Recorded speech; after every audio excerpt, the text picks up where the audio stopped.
All right, guys, Jake East Coast Polishing here. So this is a job we've been working on for, I don't know, probably roughly about 3 weeks now. We've been going on this 3 weeks periodically. We were up here for 2 weeks solid. We got this entire bucket of the trailer done. Full 3-stage sand polish. So the cut, color, finisher, run through this trailer. It's actually our first trailer we've ever done. We've never done anything this large of a scale. Myself personally, honestly, I don't mind it. It's nice coming to the same place every day for 3 weeks, 4 weeks, and just working on one project versus bouncing between 100 different customers. But they're hard. They take a toll on your body, and like this is a week where I'm doing this plus a triaxle, so I haven't slept for shit.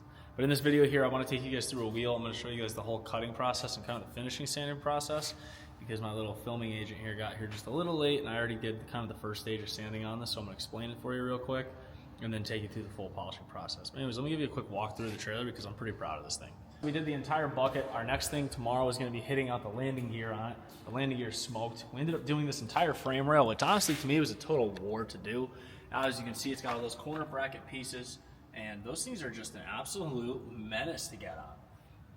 This is one of the situations in polishing where, as I teach you how to polish, I'm going to be explaining to you a lot how when we polish, you want to always polish horizontal. You want your lines going up, that way the hashing is straight and it doesn't look like micro scratches. It just looks like a crystal clear mirror. That's always the goal. But sometimes in polishing, you get put in predicaments where you do have to polish, or the goal is vertical, not, oh man, I gotta go back to high school. Vertical, horizontal.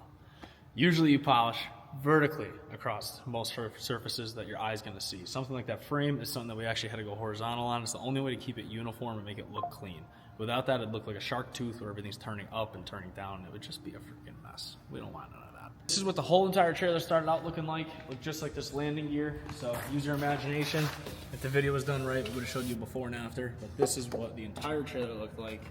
And I'll tell you what, she was rough. 2014, and it's been a trash trailer its entire life. These wheels are from 2014, and they were on a trash truck their entire life. So I'm gonna tell you what, they're freaking smacked.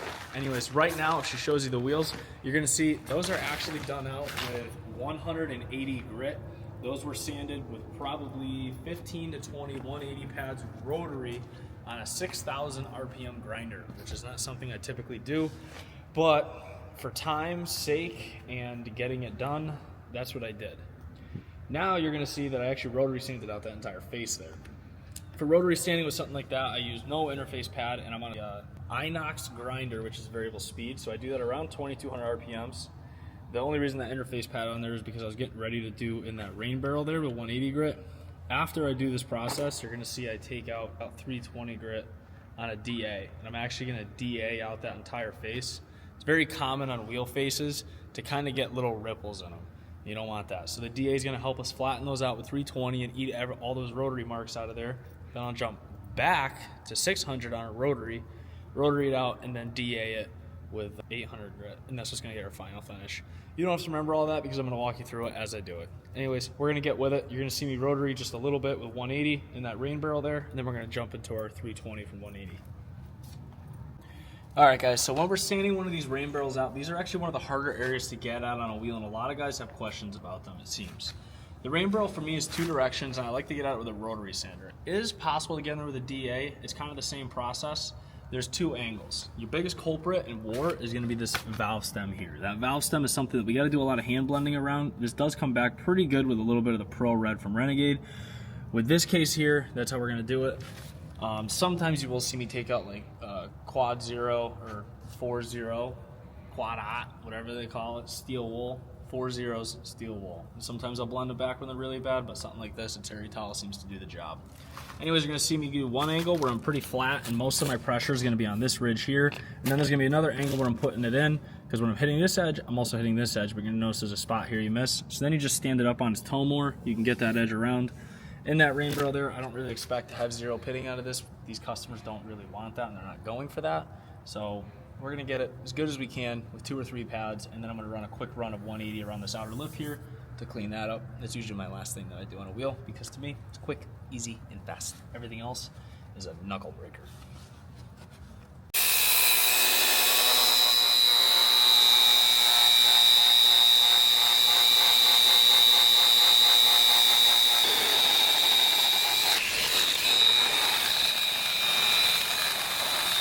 So So that's that. Now you're gonna see me no interface pad. I'm gonna get this outer side lip done real quick. All I do is simply give it a rotation, and I just hold the sander and use the edge of the pad to hit that out.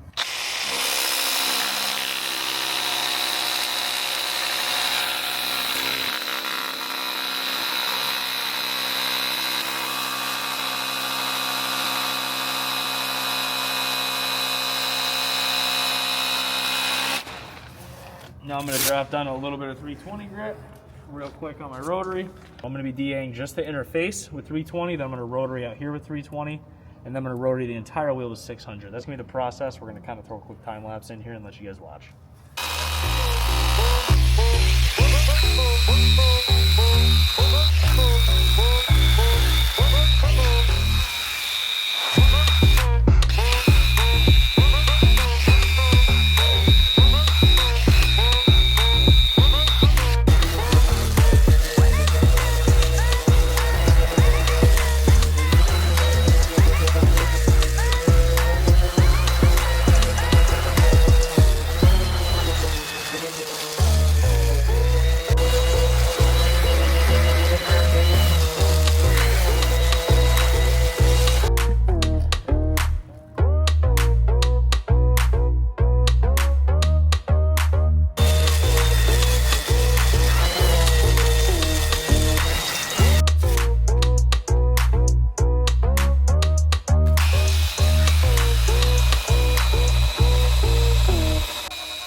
So now we're moving on to our 600 grit. One thing to keep in mind is the first grit that you start with is your grit that's pulling all the material off. Your first grit that you start with is the grit that is really what you're going to be cutting.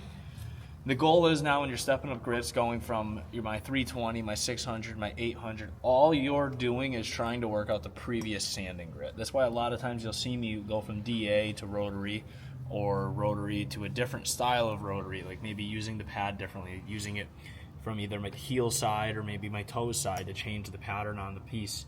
So something like this with the 320, I'm just looking to change this pattern up and know that I don't have 320 rotary in here and I have 600 rotary instead. I like to really push my 600 to the max, and I make sure that everything is out on my 600. That's why you'll see me push 600 for so long in the same spots, because I'm really making sure that it's just 600.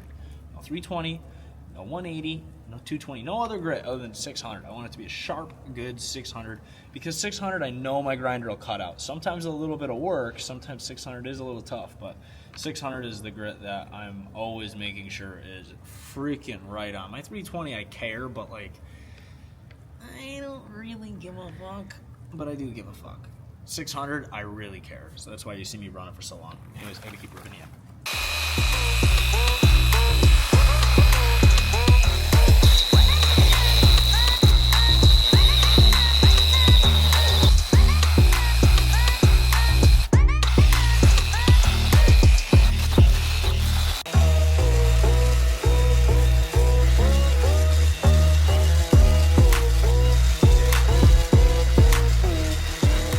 All right, 800 grit there. We're really just looking for any rotary marks and getting them out. Like, I still got a few little things in the barrel right here, so I'm gonna run a DA on that, make sure those come out of here.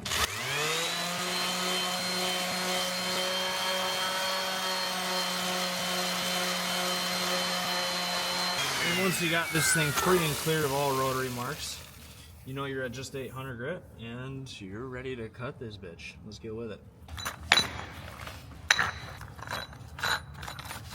So for our cutting process here, I'm going with the old school basic orange airway. You could use an orange, you could use a yellow, you could use a red, you could use a pink. Any of those pads are gonna work for cutting this out just fine. Typically I recommend you do it on a variable speed grinder, so you're gonna be looking at a max RPM of 3,500. Myself, for time purposes and professional use, I'm using a 6,000 RPM grinder. With that includes an extra step process for me, but with me it's going to save me about 3.5 minutes on a wheel, which to me is a big deal when it comes down to it, because I'm in business for this. But if you're doing this at home, realistically you could go with your Bauer from Harbor Free, an orange Renegade cut pad, or a yellow, or a pink, or a red. Any of those are going to do just fine for you. Me, I'm going to be pairing it up with the Wild Cherry bar. This is kind of a new thing we're working on. By the time this video is posted, this bar's probably going to be on the market. It's called Wild Cherry from Renegade. I really like this bar for cutting. It cuts really good. It's got a lot of depth, a lot of color. It's a very simple bar for just a quick two-step. These wheels are going on a trailer that's going to get used 2-3 times a year. And honestly, they don't really want it to look perfect. They're like, it's an old trailer. It's a 24. To them, it's an old trailer. It's 2014, and they didn't expect it to even look this good. So they're happy with anything we do on the wheels. Us, we're only charging them for trailer wheels, so they're not definitely not pristine. If we're going for a show truck finish, you'd be seeing me do a full 3-step process with everything when it comes to polishing, which is a little different in rouges and all that. Well, I'm sure we're going to put a video up someday on how we do American Forces or Bro wheels or JTXs, any of the Bro wheels. And when I do those are always like a show-like finish. So those are really, see, the best process I have up yet to get everything perfect. But these, they still look fucking great. Anyways, let's get in with it. First thing you're going to do is you're going to see me cut this ring here. I'm going to spin the wheel one way on my jig. I'll make another video someday teaching you guys how to build one of these jigs. And all I do is cut this ring here. Then you're going to see me, I cut all the holes this way, and then all these holes I run over them on this side of the hole. That way I don't have to catch an edge and jerk. Cut all the way through them. Stop it. Then I rotate this. I cut this way, the opposite way. That way there's no sandmark stragglers on any sides of the holes. And then I go on every side of this hole, and I go all the way up, run them all the way right to the top, right to the top, right to the top, right to the top. After that, you're going to see me dive into this rain barrel here. I'm going to put my buff on an angle in here, and I'm going to make sure I absolutely cut the living shit out of this rain barrel. Sandmarks love to live here. They love to live near the valve stem. Don't be afraid to bump it a little bit. These things are strong. They got a nice big nut on the bottom of them. Basically, it looks like a nut with a rubber O-ring, and this is what holds it in there. As long as you don't loosen that up, you're totally fine. You're not going to lose air, and the chances of breaking one of these are pretty slim because I've been doing this for 2.5 years, and to this day, I've never broke a valve stem. So you're good with that, and then you're going to see me when I cut. I cut a lot different than a lot of people. I like to cross-cut everything. So wheels, the way I cross-cut them is I cut inwards here. I'm going to be cutting like this, doing out a section all the way into that rain barrel, and I do that all the way around. After that process, then I cut it the conventional way, which is back and forth across here, and I get all my hash the direction I want it. The reason being for that is it basically lets me do 2 cuts, and with those 2 cuts, I'm going to be really, if there's any sand marks there, I'm going to fuck them up. I'm gonna fuck them up hard when I do a cross cut like that. If I did just the conventional one way, then you're only fucking them up one way. You're not fucking them up 2 ways. And if you're gonna be working with sand marks, you want to get them bitches out. Otherwise, your wheels are gonna look like shit. Anyways, let's get with cutting.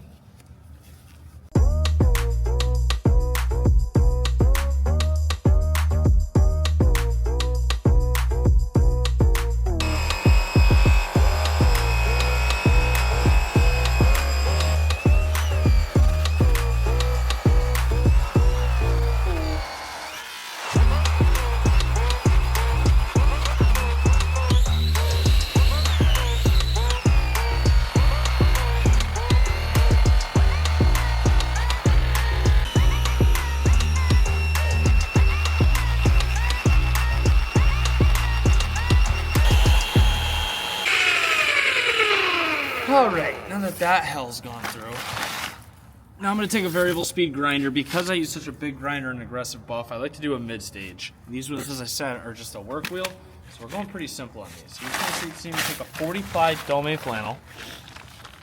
To attach it, all I do is use a backing nut from a grinder, place it on there,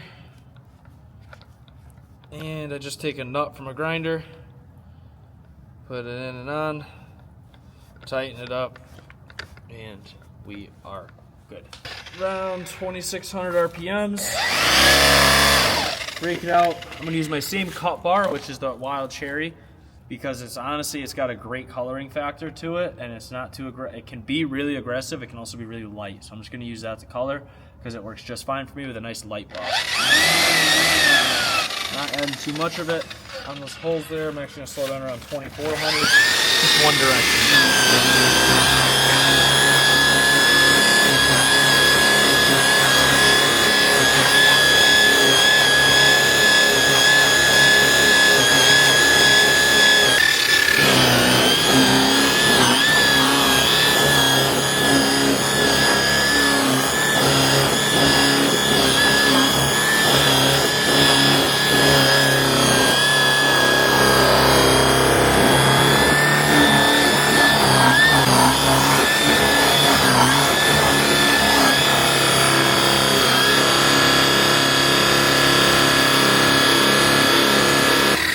With this buff, we're really just looking to kind of knock down those hash marks. It's all we're doing, since it's such a greasy bar, it's not like your traditional coloring the Tripoli.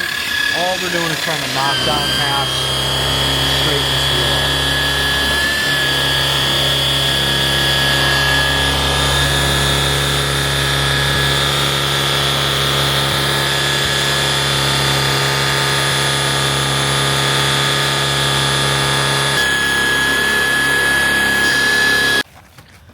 Most guys would call this done right here, just simply wipe it down and get that little excess compound off there. You saw me spray Q16 on it. The number one reason for that was it just helps that buff. It helps me, A, just know where I've been. B, I'm just keeping a nice line on it so that I know where I've been. And it helps color it just a little bit more, get a little more pop out of the wheel, and I guess lessen up the hash. Right now, I'm using Pearl Red on a terry towel. That works really well for touching up the valve stems. A lot of people ask how I get under them. A lot of times this is how I do it every time after my mid stage or coloring stage, is when I do the valve stems. Just 2 fingers, and all we're doing is finger banging that little hole. I know all my men on here are gonna love that statement.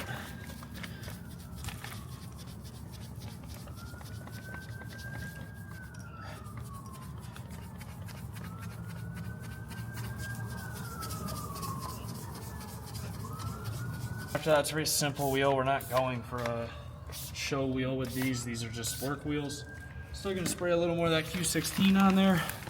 We're gonna take our 40 ply. This is very simple. Give it a quick rake.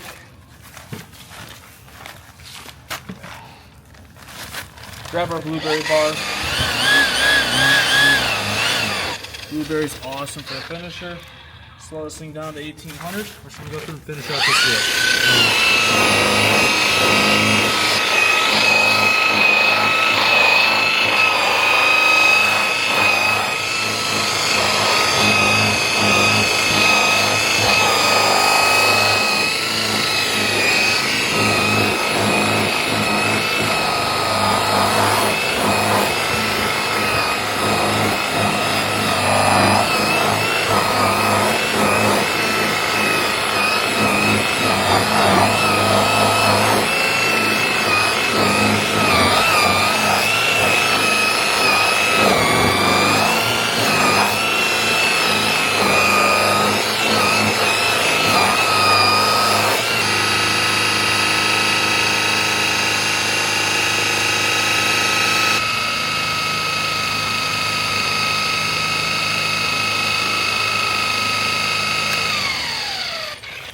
Cleaning up your wheel here, I'm just going to take this terry towel, wipe out all the hand polish underneath that valve stem. As you can see, blended out really nice by just using a little bit of Pro Red.